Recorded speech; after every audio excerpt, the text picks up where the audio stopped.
$69 billion. It's not it's not what they were valued. I see what It's you not did what there. they were valued. No.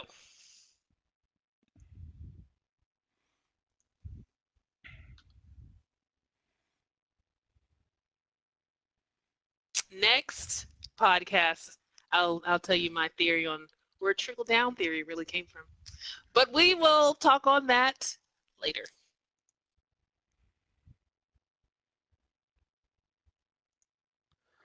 Oh.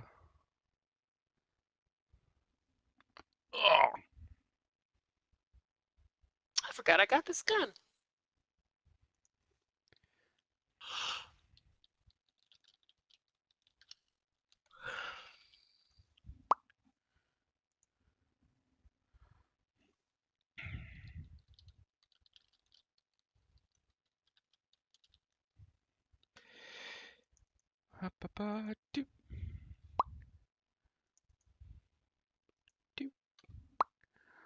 Alright, that's about enough.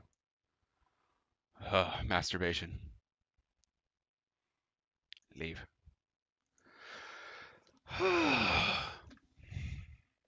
Okay. Are we ready to start? Is that everything we need to do? I'm ready. Okay.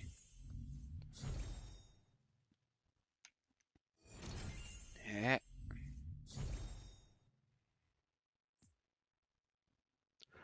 So let's start this thing, huh? Let's. Okay. Welcome to episode 15. Yeah, it's 15 of the DerNami Gaming Podcast. What a high energy way to start this thing. Rounding out your triumvirate today is me, Scorch, Arcadius Zero, and Vast Empires.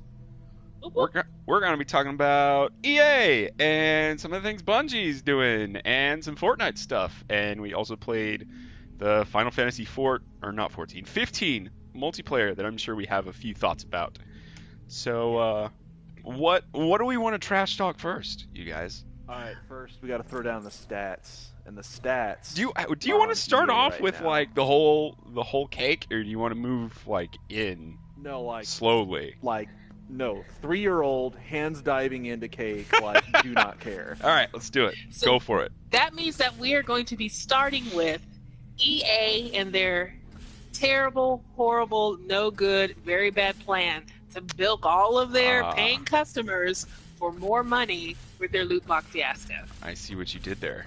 Yeah, and I think we'll assume that the general base of people watching this kind of know the gist of what's happened without going into it at length, because that's like half an hour in and of itself. Summary, True. Short version, Cliff Notes is EA tried to scam people with buying loot crates, and they are on possible trial for some borderline gambling with the way they handled the items that you are given versus what you paid with real money. And they backtracked a whole bunch because Disney brought the ban hammer down, and now they've basically gotten rid of microtransactions for now. And gotten rid of microtransactions in that they have delayed the launch of their microtransactions in Battlefront 2. Quote, delayed. Also, we need to set up that the reason why this was going on is because the loot boxes in Battlefront 2 contained things that would give people an edge, and you can acquire, or could acquire, loot boxes in Battlefront 2 by paying real money. They essentially created an ecosystem that was pay to win, an idea that gamers absolutely hate. Yep. One of the top detestable things. Especially in multiplayer games. And I think we'll go like one step further in saying that not only did they create this pay-to-win ecosystem, the only real progression system to advance your characters, to advance your collectibles. By collectibles, I mean the different ways to specialize your characters, and I don't even think they have, and what they don't even have cosmetics in the game yet. They So so everything was tied to this pay to win loot box progression system for multiplayer. Yeah. Yep. I don't think for right now we're going to go much into the whole single player of it because of its entire mediocrity. Yeah. We're just going to stick to the multiplayer thing that has happened. Which is pretty much what the fan base cares about anyways. At the I mean, moment, it's big yeah. news. It is. Alright, so stat time. This Yes, whole do it. fiasco that has taken place has obviously brought EA some very bad PR. And according to a couple of different reports, including some YouTubers that caught these same reports across the various areas of the internet, because the PR is so bad, and because there are current pending lawsuits against EA for, alleged gambling and such, where you essentially were buying your way into randomized rewards, which some people are stretching farther to equate to gambling, but we're not getting into the legality of that. Just know that that's what's happening. So investors have become incredibly wary and have begun selling their EA stocks. From the time that Battlefield 2 was released to now, EA's stock has dropped from around $120 per share to, I just checked today, $103 per share, Ow. netting them a total loss of around $6 billion. Wow, it's doubled since the last time I checked. Yeah. Yes. Ooh. Since this fiasco and PR nightmare unfolded. Oh my Therefore, goodness. not only has it cost them and the EA, the PR black eye and the money they're not immediately gaining by microtransactions, but it has reversed and netted them a $6 billion black eye. in the way It of could go stocks. steeper. Yeah. Yes. I can't I'm tell sure it you could. how good like having your stock valued over $80 is really good. To drop that much in such a short amount of time is kind of crazy. Percentage. It basically turns it into red flag stock of get rid of it. Yeah. Back when it was plummeting, maybe like 10, 20%. Well, actually, that's a huge percentage. Absolutely. And so that is the statistical black eye that EA has had. Although I don't And know, Coming soon. I don't know how much this is going to actually stymie them. It should. Well- It definitely should. But they're up this quarter about 35 to 40% from what they used to be. So. But when you're doing, comparison cycles, you're going to have quarters where games weren't released, especially non-big titled games. That's true. So to do it on a quarterly by quarterly comparison is not a true indicator of health for a company. I mean, That's our fair. company does quarterly stuff, and that is by no means an indicator of overall company health. The other thing that's really important to know is that I haven't heard anything, although I did see on the know, shout out because I like the ladies there, that the game's physical copy sales was down by like 60%. Yes. And this is, of course, in the UK. Yep. 60% in the UK. This is Wow. again just one market, but it's like the bellwether. Mm-hmm. Because it's the first one to report, and it does not keep track of digital copies. So in the same way that, there was a little bit of worry that Destiny 2 outperformed their former digital sales, but underperformed their physical sales, with the caveat that the original Destiny released on all the consoles as just opposed to the Xbox current One and consoles. PS4. Yeah. The current consoles. So, there's some hidden figures right there. But you have to see that with the stock valuation going down, a high possibility that they're not going to hit their target numbers for this game release, which should have been probably one of the highest game releases of this season, let alone this year, especially with the new movie coming out. And if they don't hit those numbers, there has to be some kind of deal that they have with Disney. You know, if they hit a certain number of sales, they would receive some type of bonus. Usually those things are baked into contracts. I think that's what's making them freak out with the stock drop, is they're all like, oh my god, I'm not getting my bonus, quick, panic attack. So I think there's actually going to be a larger loss now. Now, if it's going to carry into 2018, is it going to carry into their games as service brand? Not brand, but what is it? Business model. Yeah. How far is it going to carry into that? There's not really telling. My biggest concern, and we'll get back to Battlefront 2, but my biggest concern is how much of this was actually going to. Now that we see how we already knew that EA was a predatory and kind of shitty publisher. I'm sorry to say it like that. No, they are. They have some pretty bad business tactics that they catch flack for a lot. Yes. Yes. And so, case in point. And so, like, how much of this was going to be placed into Anthem? How much of it is already there? Yes, How much I was worried about that as well. Change that? But we can carry that conversation later. But these are the main points about the whole money thing. So I'll turn it back over to you guys. So there's another thing that, in regards to EA, that I feel like I have to bring up, and it does feed into the whole microtransaction thing as well.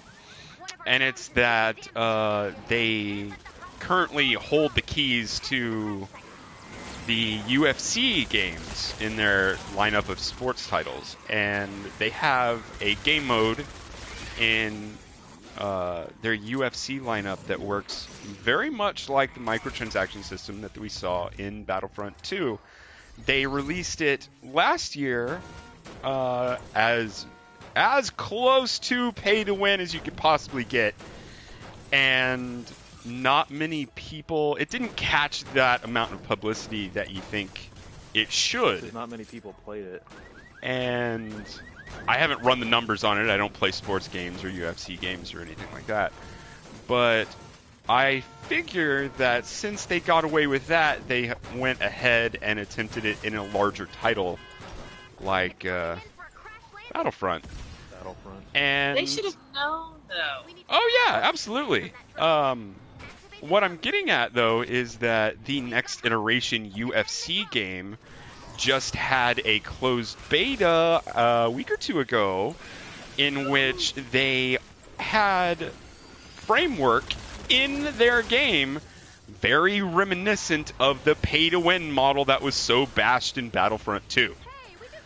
Which means that either I'm banking on multiple things, but one of the things that probably existed was that it was in the game and part of the closed beta framework long before Battlefront 2 hit the market and people could actually see the pay-to-win system that it was. Why they left it in after their stocks started dropping and they released the closed beta anyway with the framework still intact is beyond me. I don't know why you would do that. That's a horrible, horrible idea. Well, I mean, but how baked in, how integral is it to their, like, that it had to stay in? As far as I know, it's part of a single game mode. And that's all I really know. Is it like their FIFA Ultimate Team? Yeah, whatever? that's the analogous game mode in FIFA. Yeah. Okay. For those who aren't aware, the FIFA Ultimate Team it's a single mode in the FIFA series, the World Football / Soccer series that EA produces, and it's where you go to create your. It's a team, your right? Ultimate team. Create a team. Your ultimate team. But it's a card-based system.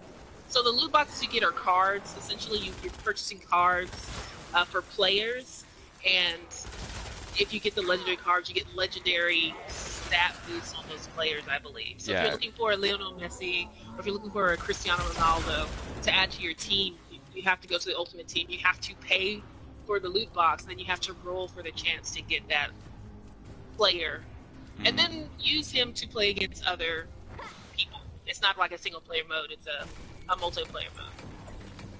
So you're paying to win. Yep, absolutely. In a good way, even if some of the stuff is under the covers, EA has cracked wide open this entire subject matter, and everyone is now going to be intently staring at it at every game that comes out now. Which is a good thing.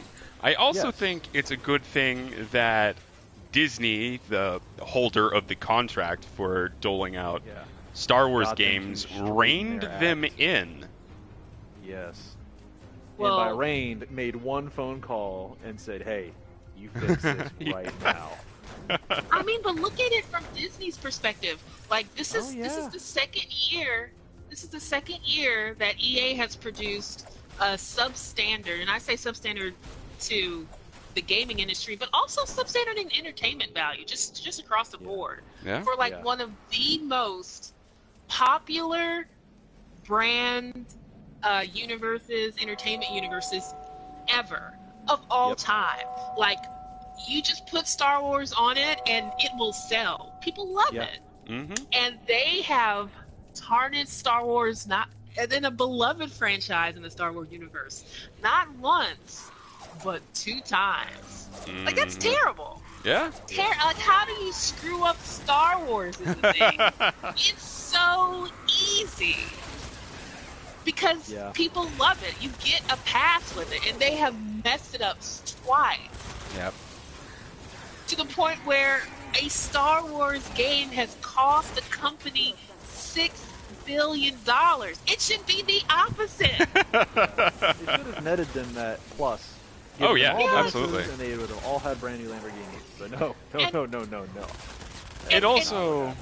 It also stands to mention that they closed down Visceral, that was also working on another Star Wars title, because they felt that it would not capture the sales that they wanted to, because it was a linear game.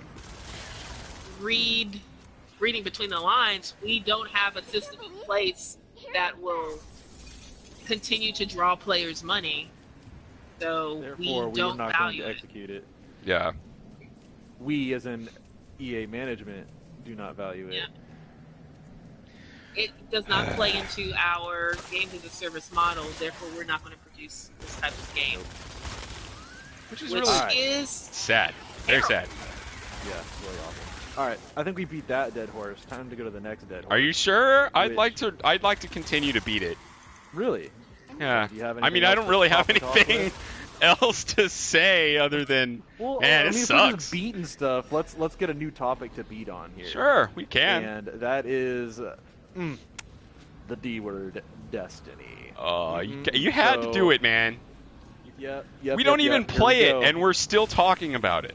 And this is how bad the gaff is. It's not just limited to EA. It is tied to others, and this next one is Bungie Studios. Aw, Oh, Bungie. Why you Bungie, do I this? used to like you. Why? So, alright. Here's the skinny from what I've read today on Bungie. So, Story time with after Arcadius. Much play Let's get and outta here. several campaign playthroughs. The multiplayer's been out a while. You know, people have had a fair amount of time to play the game. So obviously the first comments were, yeah, the game plays. It's not very exciting once you complete it because there's nothing else to do. And then it came to light that a Reddit user, whose name I don't have in front of me right now, made the observation that based on how much he played, his experience was being throttled back. And what he meant by that is that if he played only for like maybe, an hour or two per day, and that was it, he would earn, we'll call it 100% of the experience of the different playthroughs he would play. But if he played for an extended period of time, which would be several hours, or a general large party raid of some sort, he would not earn the calculated equivalent experience that he would have earned had he played for himself a short period of time. And through some trial and error, he determined that if you were to sit and grind, essentially through areas, Bungie had incorporated an algorithm that basically prevented you from grinding. So after an hour or so, I'm just kind of throwing that figure out there, it might be a slightly longer period of time, your experience gained would throttle back to, he estimated, 4 to 5% of what you should be getting. Wow. Now, keep in mind, this also ties into the fact that Bungie did, in fact, sell, you know, I guess instead of Glimmer, they called it Silver, I think. Silver in order to buy XP boosters, which means that your XP boosters only doubled your throttled back value. So you only doubled it to get around 10% if you were using boosters and playing for long periods of time in one sitting. So, when all this came to light and Bungie was questioned about it, their immediate reply was, we have looked into the concerns and we have found, in fact, that there is a system in place that does the throttling and, you know, rewards players with experience who play, you know, very little amounts. And we have deemed that it is not, what's the word they use? It is not working the way that we intended it to, so we've completely removed it. Oh, no. So they got caught and pulled the plug. On a dime, ripped it out. No questions, no qualms, nothing. The problem has been removed, and after doing so, so obviously the experience is used to buy Grimoire cards, or I think, or they're used to buy cards of some sort that give you, you know, the aesthetics and, you know, weapons. Yeah, like shaders and all that. They doubled the amount the cards cost once the, quote, experience throttling was fixed. What? Yes. That's straight out EA's playbook. They know that, right? Yes. And they duplicated it, but avoided a PR nightmare because they didn't drag it out and lie about it. They just simply said, the system is not working as we intended it to, so we're removing it for now. Y'all, I understand. They tried to play it down, and all they did was essentially duplicate EA's problem and sideswipe a tremendous PR black eye by playing it down quickly, nipping it in the bud, and not talking about it anymore. Oh, look, y'all, I get brand loyalty. I get it. I get it's a beloved studio with happy memories. But why are we, and by we I mean you, still playing Destiny? Please stop. Please don't give them their money until they start giving you a good, honest gaming experience. A proper game. And of course, Bungie, instead of a mobile game on a whole console. To release their next DLC pack, which I think is like Curse of Osiris. Curse of Osiris. So now players are wondering. So now that you fixed the throttling, but you know doubled the points we need to now earn Grimoire cards, which, if you take into account the amount they were being throttled and all that happened was the cards were doubled, they're still netting the ability to grind for a little while and earn things, you know, reasonably, I think. So it's still terrible that they did that, but it's not a total loss for the player base because now it's back to, well, I say a total loss, but yeah, it kind of is a loss because now you're back to Destiny 1 style, grinding pointlessly to earn the stuff you need. And now that stuff you need for weapons, want for shaders, the price has been doubled. That disappointing. Yeah. I didn't think I could be any more disappointed. But I'm disappointed even further. I'm glad that you did not spend any moolah on any of that. I did. I considered it because I needed something else to play, and then tried to talk you out of it. Was immediately dumped on by all the other games, and I'm glad I did not purchase. I'm glad you didn't either, because I think it would have been a very disappointing experience, and I feel like for people who have that Bungie, like that love for Bungie, to see it go this direction, it's a little sad for me. Yeah? To see other people suffer. I'm not suffering. And I think the part that's even sadder is that the story, even though it was more cinematic, was, according to players that have played it, since obviously none of us have played it, less fulfilling than the first one. What? Jesus Christ! And by Was by that even once it- possible? I didn't know that was possible. Once it That's was impossible. played, there wasn't That's a impossible. real replayability, and you had pretty much done it all. So it's like, well, I mean, I could Crucible it, and well, at the time, Crucible it, and basically make next to no, experience. Because keep in mind, if you're gonna just sit there and try to play Crucible for a while, you would have played well over an hour most likely, and Yeah. had all of your experience throttled the majority of that time being played.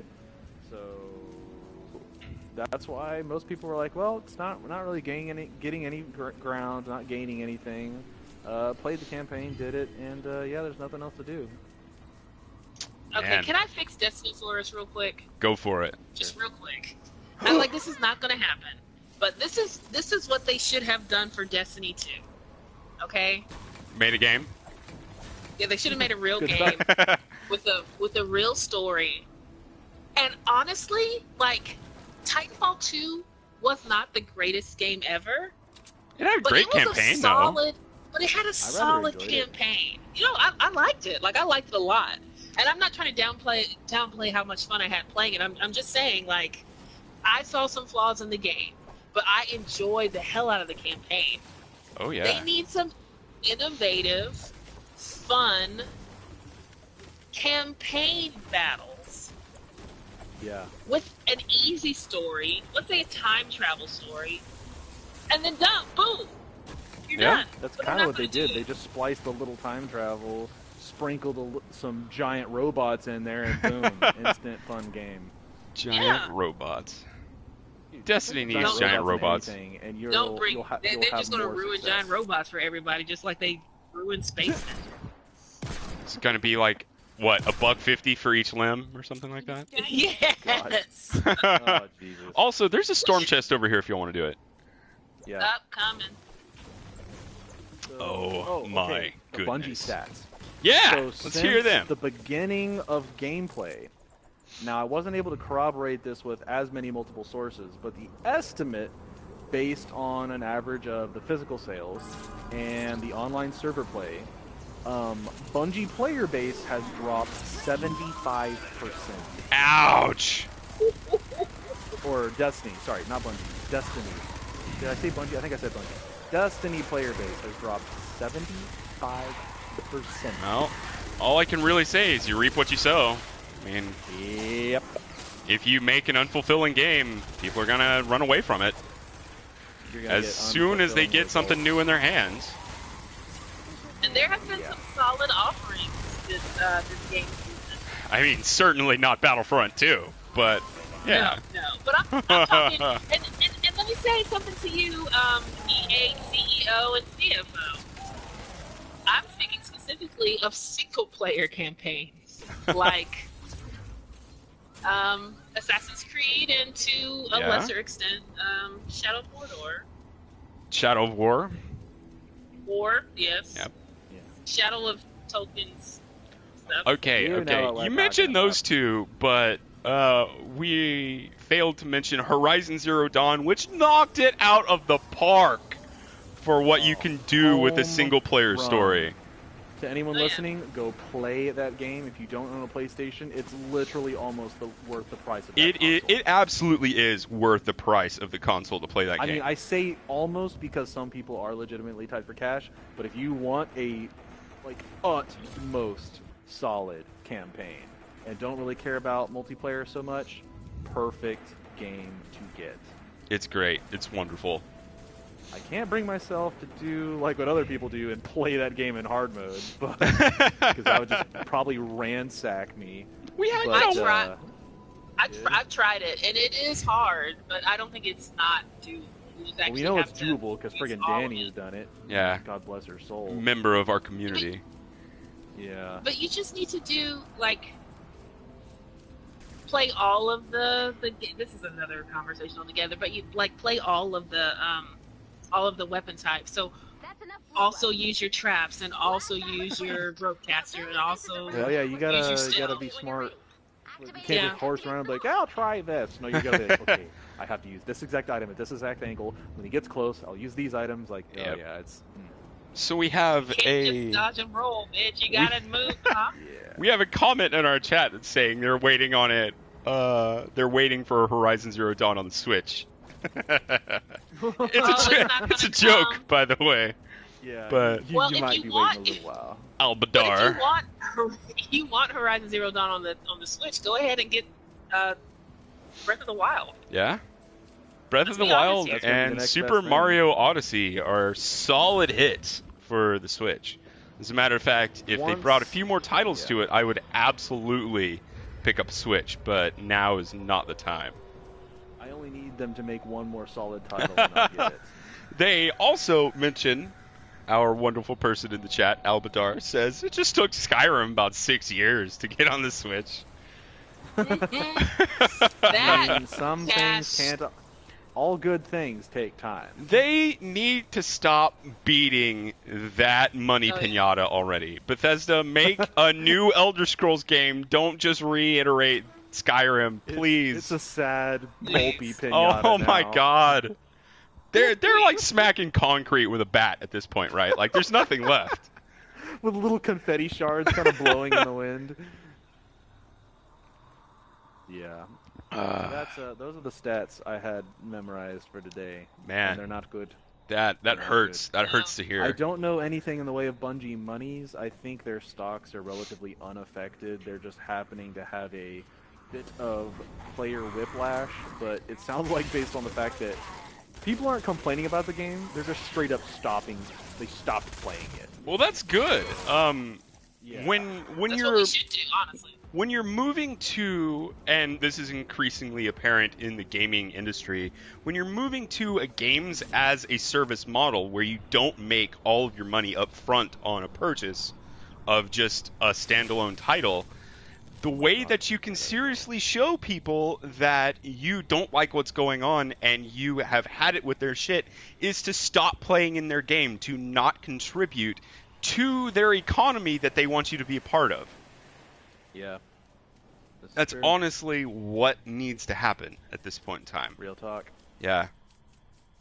But what was brought up earlier, and also what I'm very afraid of, is how much of this is going into our new carrot on a stick for DerNami Gaming, Anthem. I'm very, I will say, though, very worried about all that. They are so shaken by the volatile nature of what has occurred as whiplash, and I think the investors have now entered the room and said, hey, you get it together right now, because now they're going to be playing with rich people's money, and we all know about what happens when you screw with rich people's money. They do not like it. You get tax cuts. Yeah. Good. That was a good one, but yeah. Sorry. They do not great like it. Koch brothers money grabathon.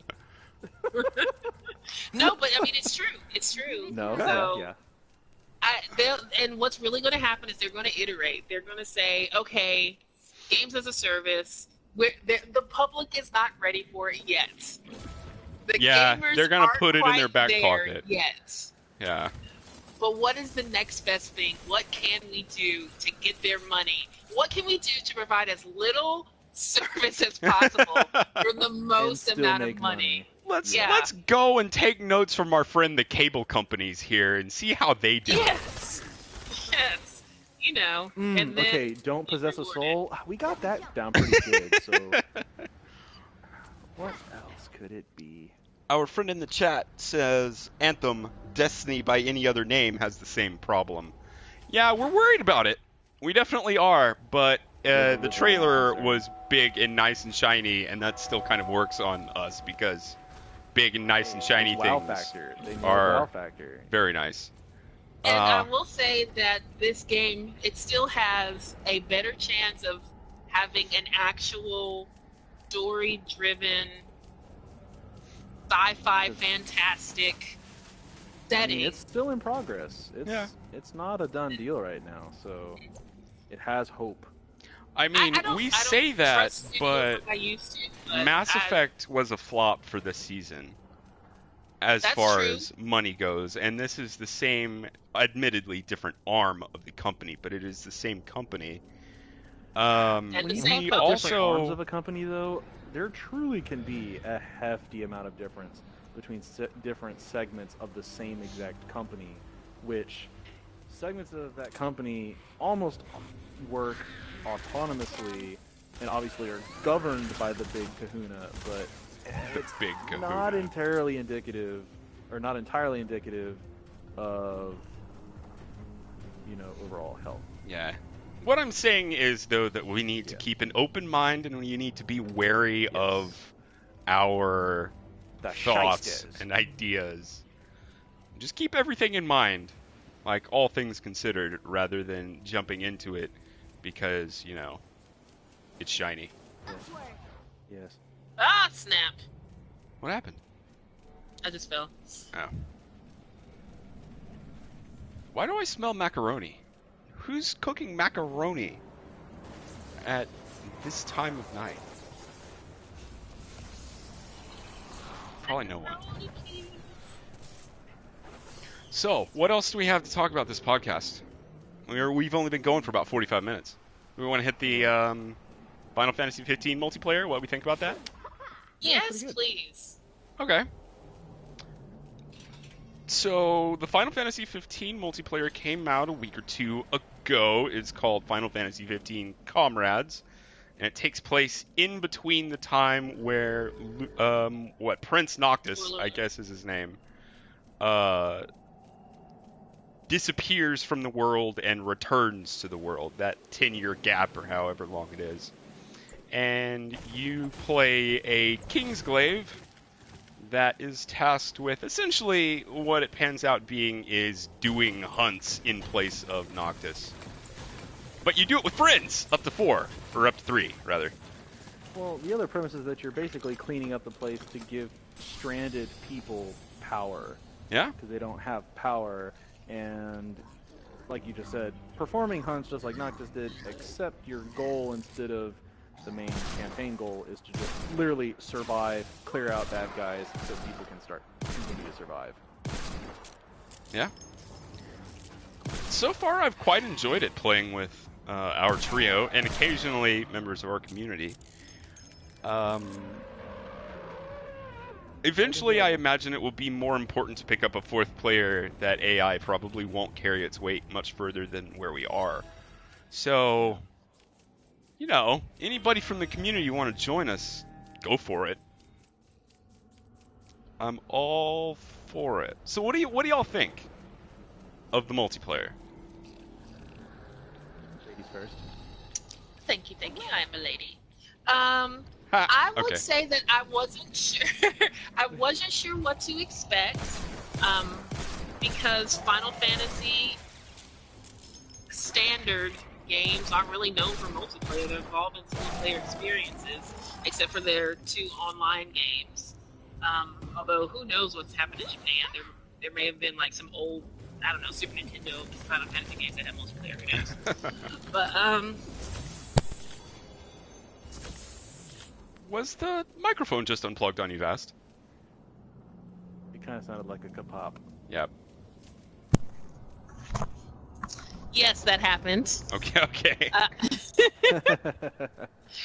But I'm pleasantly surprised. It made me remember how much I enjoyed the combat system in Final Fantasy 15.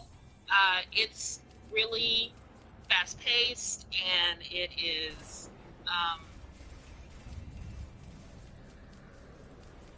but it's fast-paced, but there's actually some complexity or depth into it. I like how they have incorporated the block and parry system to open up for combos and things like that within your group. Yeah. You might want to scoot the mic a little closer to you. You're a little Yeah, shallow. you're getting a little faint there. Okay. There you go. And thank you guys. Yeah. And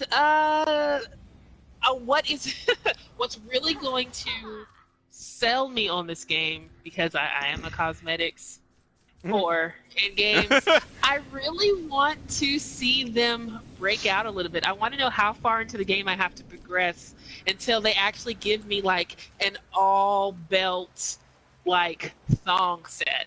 because that's the kind of stuff that That's Final like straight up Fantasy Final does. Fantasy X right there. Yeah. You're Yeah, talking. but I'm just saying. Oh my gosh. Well, if you Is that play Riku? I think it's Riku. if you've played Final Fantasy online, Final Fantasy 14, they're really that is a game that I wish I enjoyed the combat system in it because everything else about it was honestly really enjoyable. If you like Final Fantasy, they gave you some of the best fan service in terms of like, and then just service in general in terms of giving you new events and new storylines and new side quests and new costumes, and if you were interested in getting married in game, they gave you that too. Like it just gave you to so much. NPCs or other people? No. You could. so a friend of mine's sister. This is a different twist. I've not heard of this. No. A friend of mine's sister and her husband. They are married. They have kids, but they played the game and they, had a. I think they were fiancé at the time. They were about to get married, or they had just gotten married. But they had formed a community in game. They had a lot of friends. The game has been out for like almost 4 years now, maybe 5 years. Yeah, something like that. And so there were a lot of well-wishers for them. People were like, "We want to attend your wedding. We can't attend your wedding." They got married in game. Wow. And people, quote unquote, attended their. So they kind of had two wedding services, one for friends and family, and one for online family, friends and families. It's not something that everyone can appreciate. It's not something everyone can understand, but it's there. It's something that's there. Say it like a question, like surprising enough to me. Well, no, I mean it's something. It's something that's there. Like it's something that you may not ever use, but the game developers are saying, "Hey, we got you." Like, you know what I mean? Do they have like ordained ministers on staff to? No, it's nothing like that. Whip out one of those. No. The state but will not recognize a Final Fantasy. They have an instance and honestly a very lovely chapel. And they have wow, dude. Yeah, well, it's Final Fantasy, so it's pretty stellar. And I haven't seen what a service actually looks like, so I honestly don't know. Wow. What is there? And I want to say I wasn't playing at the time. I played the game for like a year or so. And then I let my subscription lapse for like 2 months, and then I was like, okay, that's all the money you can take from me. But I didn't mind because I got so much from that game, and so that's why again, not to go back to Destiny, and this is a whole completely different thing. But when people were talking about, oh, Destiny DLC, this is going to be terrible, I didn't have that expectation. Because I had played a game where I paid a subscription to play, and I received like a lot. I received my money's worth of content. Yeah. So that's the kicker, your money's that's worth. the thing. So if Destiny actually provided you with that solid gaming experience in the first Destiny and the second Destiny, no one would have cared about having to pay for the DLC because it's good. It's like with Horizon Zero Dawn. Yeah. You could tell people didn't think about to buy that DLC. They just did. Yeah. They just did it because it was such a great Me too. experience. You could tell me that, they already had the Frozen Wilds in the game, but they pulled it out to become its own DLC. You could tell me that, and I was pissed when I saw it in Destiny. I don't care. That's true. That's really true. That's because they made a game that was entirely worthwhile by itself without ever considering the content that was the DLC. Yeah. The entirety of that game was a very moving, very well designed, very well executed, enormous. Yeah. Enormous in general, but compared to today's offerings, it was supersized. Gaming experience. Mm-hmm. They didn't even need the Frozen Wilds. If they could have pulled it out, Yeah. And I bought it because it was good. Before we get too far, I want to say some things from the chat here from Alpdar. says Final Fantasy does make some pretty great chapels. And they should just quit the game industry and go into the wedding business. Honestly, if Actually- they keep the game creators and artists, they might be going somewhere. Yeah? They could do it, I honestly. mean, I wouldn't mind. That would be so much fun. Imagine being a wedding planner. Like, Oh my God. being a wedding planner in your Final Fantasy virtual life. That'd be awesome. All right, so when you leave the chapel, you're gonna get on these giant pair of chocobos. Oh my gosh. That's so romantic.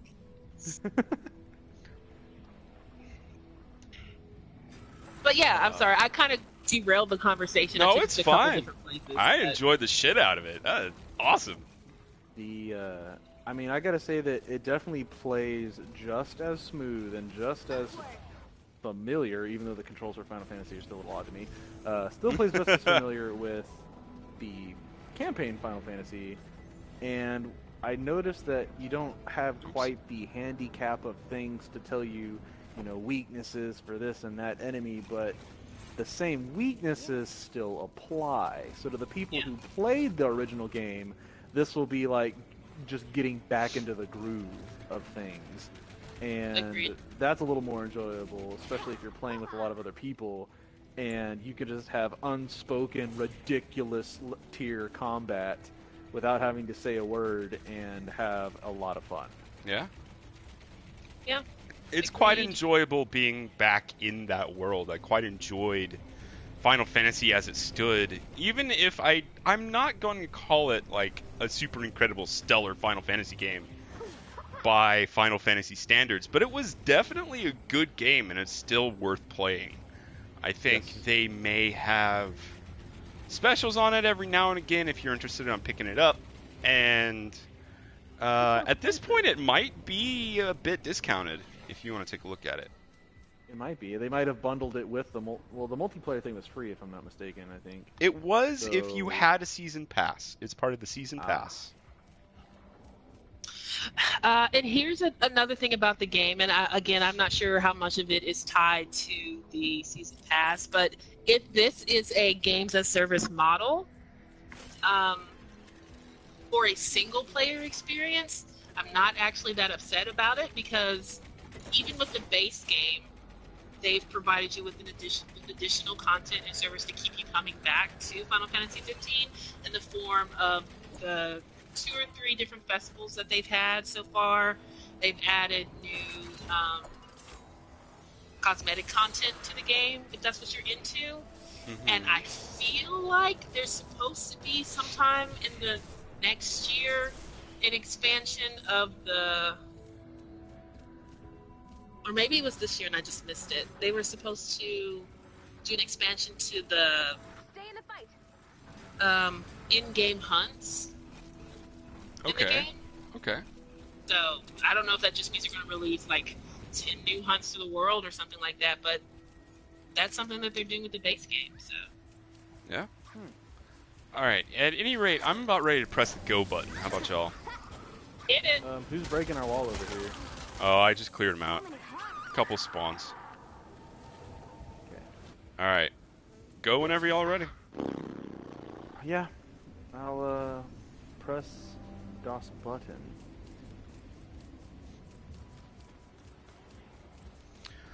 I'll pretty much agree with Vast. I hadn't played all the other Final Fantasy games, but ignoring the campaign and focusing just on the multiplayer, just as familiar, just as fun, and haven't gotten all the way to see what kind of sick kicks we can earn, but I'm sure in time we'll figure all that out. Oh yes. Oh yes.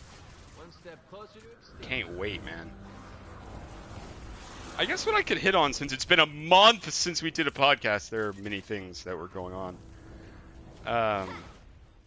I had a rather interesting time going from playing Shadow of War to then playing Oh yeah, Assassin's Creed. Assassin's Creed to then going back to Horizon Zero Dawn.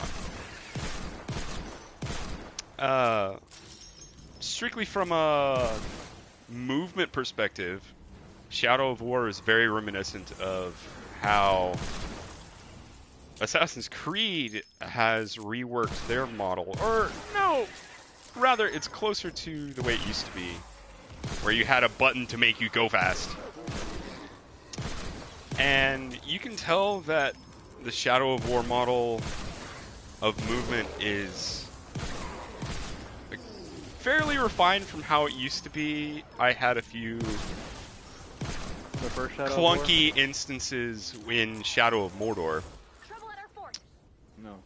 But, yeah, they've definitely improved it from this iteration. But when it came to the difference in movement models to Assassin's Creed, I would say that Assassin's Creed blows it away in how much you can do and what you can climb on, and the degree of finesse that they put into that game is leagues ahead of Shadow of War and the WB series. And then we move on to Horizon Zero Dawn, which is a bit different, but more in an open world standpoint. And honestly, I think Horizon Zero Dawn, if a little more narrow in scope, does it better than all of the three. If you're thinking about how to traverse the world and where, like, what all you can do, how much you're ready for this and that. They really do it well for a first iteration of a game in a genre where the game developers, this was their first time making an open world game like this. They did a really good job, and I think if you're basing it just purely on that, Horizon Zero Dawn has it beat, and I expect pretty great things for it in the future. Yep. If they can just even leave it the same and get better, it will be, again, top gameplay. Oh yeah, absolutely. We will be doing, in the future, best games of 2017, I think is this year. Eventually, look for Horizon Zero Dawn being on top the whole time. Yep. Yeah. Top spot, unequivocally. For right now, we gotta make better, like, categories, right? We can't just give it outright. Well, I mean, we can obviously do individual categories of, graphics and mechanics and get down to the nitty gritty if you want, and then it won't win every one of those categories. The list master Vast is intrigued. I'm just saying. Let's get this rubric together, guys. In list formation. List formation. I'm game if you want to. It'd be a great idea.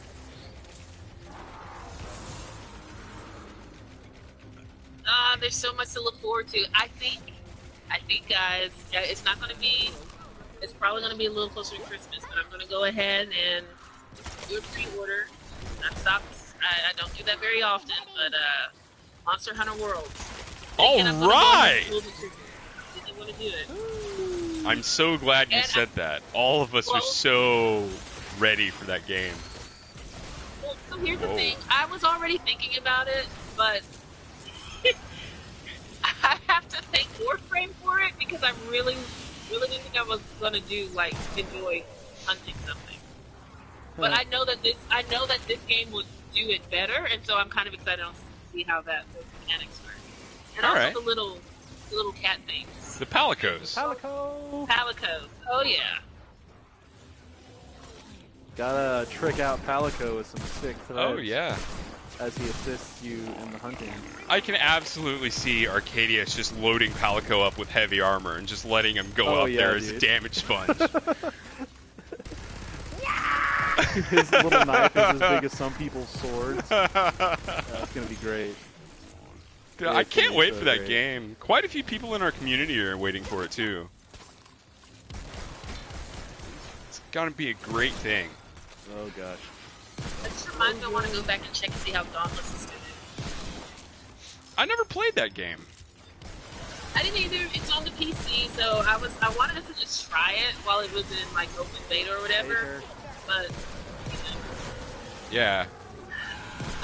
last bit of game news, because this happened a while ago, and we just had a podcast, so I didn't get a chance to tell you guys. But Motiga Studios, Perfect World Studios, essentially closed down Motiga, which is the game company or the arm of their. I'm making this complicated. They basically stopped supporting overall Gigantic. There's still a team on it. And there's still a team on it. They're still going to finish their last projects of it. So, like the last couple of characters they have, the last map they released, they still have support for it, but it is no longer being actively. It doesn't have a full team. Like worked on. Yeah. Okay. What is their reasoning behind that? Did they say anything about that? I didn't read the official release, but essentially it comes down that it wasn't making the money that they wanted. Okay. Which really makes me sad because overall it's just such a beautiful game. Yeah, it really is. Taker. On the way. I also have to mention it wasn't attacking me that time. Yes. I think I was a DPS dealer. My Zip Zap was like doing 7k damage on enemies. That's quite nice. Yeah. I really enjoyed playing Gigantic when I did. It's kind of sad to see it get left behind. Me too. And I actually went back during Halloween to play the new character Urzen and to see the new map, and it's just one of those things, like from like just a game enthusiast standpoint, it's such a pretty game. The team did such a good job with what they had. I can kind of see how it got lost in the whole arena shooter MOBA battle for attention, and I wish it were a different type of game. Like, not necessarily a platformer, but some kind. If they took all those characters and made an adventure game, like, how amazing would that have been? Like a Battleborn campaign kind of thing? Yeah, like a campaign, but, something a little bit more like, even like Journey. Okay. Just something simple and cool. Yeah, and then you'd get to have like your characters actually out there and doing things, because the characters are really cool. The design's really fun. The powers that they had were just awesome. I don't think you ever got a chance to play all of the characters, but like once you get into them, like every character was just fun to play. Some I enjoyed more than others, but some of them were just. It just made me a little sad. Curse you, Overwatch, for getting there first. Yeah, a lot can be said for Overwatch, but I don't think we should mention that right now. No saltiness. All things considered, I don't think that's a good idea. Anyway, one thing that I do have left to say is that PlayStation Experience is this weekend. They are opening Friday night, and they're continuing into Saturday, I believe. And they have many things to talk about. They're going to talk about Days Gone.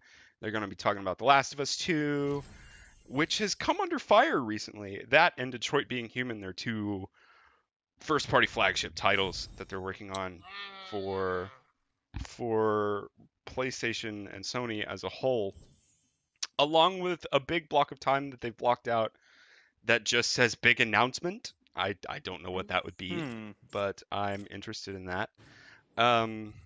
If you want to know what the controversy around The Last of Us 2 and Detroit Become Human are, it's that they came out swinging with some very strong, very adult-centric themes in their trailers to games that don't currently exist yet. Detroit Become Human had a trailer that uh, depicted spousal and child abuse, Hmm. Mm. and In many, this current event situation, that could be a black eye. yeah, many advocate groups came out and said that you probably shouldn't do that in the current climate, or ever really, because that's not a good thing to do. And The We'll Last come of back to that, Us, but yeah, The Last of Us 2 was under fire because it also had an incredibly graphic, incredibly intense uh, trailer that depicted somebody getting hung from the neck violently and also having their joints beaten on by hammer, which was that wasn't a trailer. yeah, that's in a trailer. It's a all things considered, it's a very good trailer. It's really really intense. I'm gonna go ahead and say that I'm gonna be playing it just because it looks really good and I really enjoyed the first Last of Us. But the president or like the PR manager or something like that of Come on, Sony, real strong. the PR guy of Sony came out and said, "Listen, we make video games for all age ranges, and these two video games are adult video games for adult players. If There you go. you don't want to take part in this adult situation and adult gameplay that we are bringing to the table for adult game players, don't play it." No, so here's the thing. Here's the thing. I'm not arguing that, and I'm sure that those things were put up in with the proper warnings and everything like that. Full caps, How, red boxes, little yeah, exclamation points, Peggy all that. 16, Peggy 18, whatever it is. Like, I'm sure that it was all on there. But if you compare the way that adult content for other media entertainments like television and um, what is that? Movies are packaged and presented for adults versus how video games are, there is a huge gap, and I can understand why people would be concerned, if only because they have the expectation of if this movie is rated R or rated NC-17. There are still things that you do not see in the trailer, Yeah. Yeah. as opposed to what You you don't would see see in the this R stuff in the R trailer. trailer. You just see So, like, stuff that you know will be R the moment after that trailer clip. Yeah. yeah, and so that's my only thing. Like, I'm not at all disagreeing with what he says, and I'm not disagreeing with what's there, because I do, in the same way that I think that animation can be used across all age groups as a great storytelling medium. I still believe that way for video games. So if that's the direction that you can go, and you can do it in a way that evokes those emotions, Yeah. if you tell a responsible, good story, whatever. But I can see why people would be upset or startled by it, because again, there is a disconnect between what we have been used to in terms of trailers and what you see in a game trailer. Yeah. I feel like they get away with I'd more. buy that. Like, they get away with more. Yeah. And this is the first time they've been called on it. Or Yeah. in my opinion, it's the first time they may have been called Pushing on the it. line until someone finally says, "Hey, enough," and like, well, cool. And then they step back a little bit. Yeah. I agree with your statement. I mean, Yeah, I do too. I feel like you have to create things that move with your player base. So, the average gamer is not some young kid anymore. The average gamer is somebody that wants a hard-hitting, stronger, kind of more mature, very adult narrative, and they brought it to the table. And I think the only thing, I think this plays to what Vast was talking about, the way that they showed it off, because I know the Last of Us trailer was at E3. It was a headliner at E3, and that captures a whole bunch of attention, and Yep. it was front and center, and everyone saw it. And that's for E3. Regardless of what you may think of it, it is an event for all ages, as it turns out. Yeah. And you crush little Timmy's heart when you watch somebody get beat on with a hammer. You know what I mean? Yeah. You do. It tends to destroy the heart right in the Yeah. feels. Yeah. So, Yeah. Like, so I'm not upset that I wouldn't be upset that they made it. I'm not upset that they made it. I'm not even upset that they presented it. I just think that the next go round they should be aware of that expectation. And I don't know if we should have a conversation that, we need to reset our expectations on how we present this stuff, but there is an expectation of how stuff is presented to us. And Yeah. when you push that norm, people are going to push back. Right or wrong, you're just going to get a pushback for it. Yeah. Yeah. It'll be the reactionary response from the masses. Well, that's always going to happen too. If you're going to move anyway, there's always going to be a vocal group that says, no, we can't do it that way. Mm-hmm. You've got to. I don't want to say you have to find a happy medium, because a lot of time a happy medium ends up with a mediocre product. Sometimes you shouldn't have to compromise your vision. You shouldn't Yeah, have to sometimes. absolutely. Visceral Games, EA, god damn it. Yeah, I think I'm done with that series of rants just now. Do we have anything else to say before we close up the shindig? Not really. I'm all ranted out. Nope, all ranted out. I'll just say that we'll probably bring a best of podcast to you sometime soon, so Yeah.